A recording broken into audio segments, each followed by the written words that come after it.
Haley and Cameron, and we are going to be reading Chapter 5 of Mr. Popper's Penguins.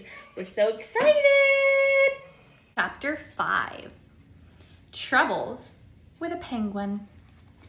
The next day was quite eventful at 432 Proudfoot Avenue. First, there was a serviceman, and then the policeman, and then the trouble about the license. Captain Cook was in the children's room watching Janie and Bill put together a jigsaw puzzle on the floor. He was very good about not disturbing the pieces after Bill had spanked him for eating one. He did not hear the refrigerator serviceman come to the back door.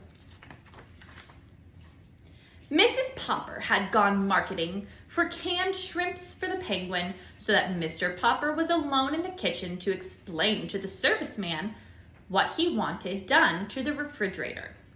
The serviceman put his tool bag down on the kitchen floor, looked at the refrigerator, and then at Mr. Popper, who, to tell the truth, had not shaved and was not very tidy.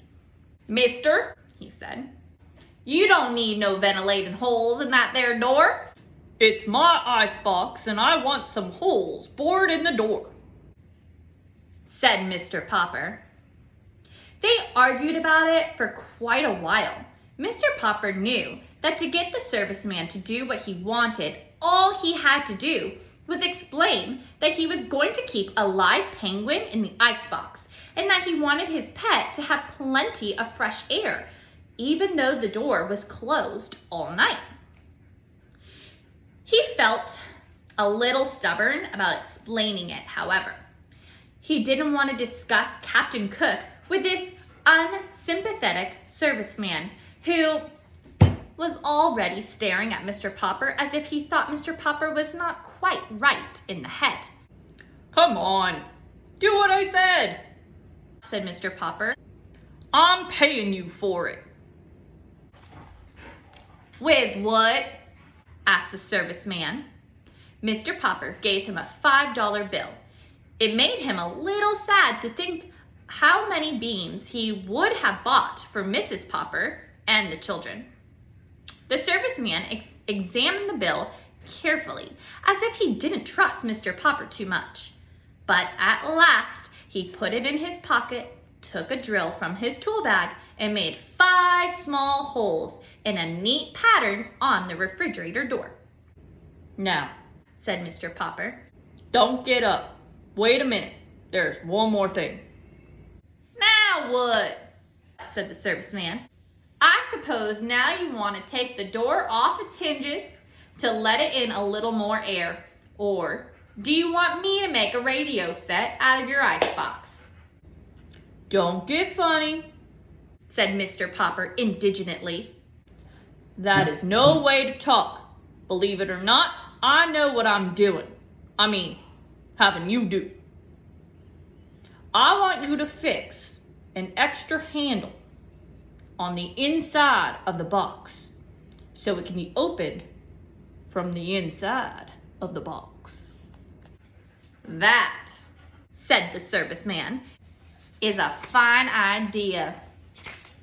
You want an extra handle on the inside." Sure. He picked up his tool bag. "Aren't you gonna do it for me?" asked Mr. Popper. "Oh, sure, said the serviceman, edging towards the back door. Mr. Popper saw that, for all his words of agreement, the serviceman had no intention of putting on an inside handle. "I thought you were a serviceman," he said. "I am. That's the first sensible thing you said yet." "You're a fine kind of serviceman. You don't even know how to put an extra handle on the inside of an icebox door." "Oh, I don't I? Don't think I don't know how, as far as that goes. I've even got a spare handle in my tool bag and plenty of screws. You needn't think I don't know how to do it if I wanted to. Mr. Popper silently reached into his pocket and gave the serviceman his last $5 bill. He was pretty sure that Mrs. Popper would be annoyed at him for spending all that money, but it could not be helped. "Mister," said the serviceman, "you win. I'll fix your extra handle, and while I'm doing it, you sit down on that chair over there facing me where I can keep an eye on you." "Fair enough," said Mr. Popper, sitting down. The serviceman was still on the floor, putting in the final screws that held the new handle in place, when the penguin came out to the kitchen on his silent pink feet. Surprised at seeing a strange man sitting on the floor, Captain Cook quietly walked over and began to peck him curiously. But the serviceman was even more surprised than Captain Cook. Said the penguin. Or perhaps it was the serviceman. Mr. Popper was not sure just what had happened when he picked up himself and his chair a moment later. There had been a shower of flying tools, a violent slamming of the door, and the serviceman was gone.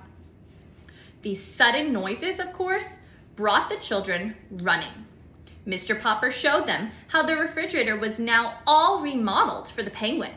He showed Captain Cook, too, by shutting him inside it.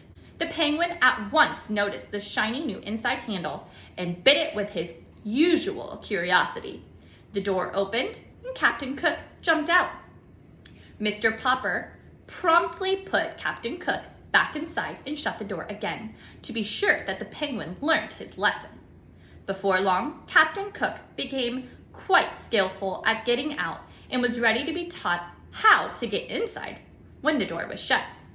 By the time the policeman came to the back door, Captain Cook was going in and out of the refrigerator as easily as if he had lived there. By the time the policeman came to the back door, Captain Cook was going in and out of the refrigerator as easily as if he had lived in one all of his life.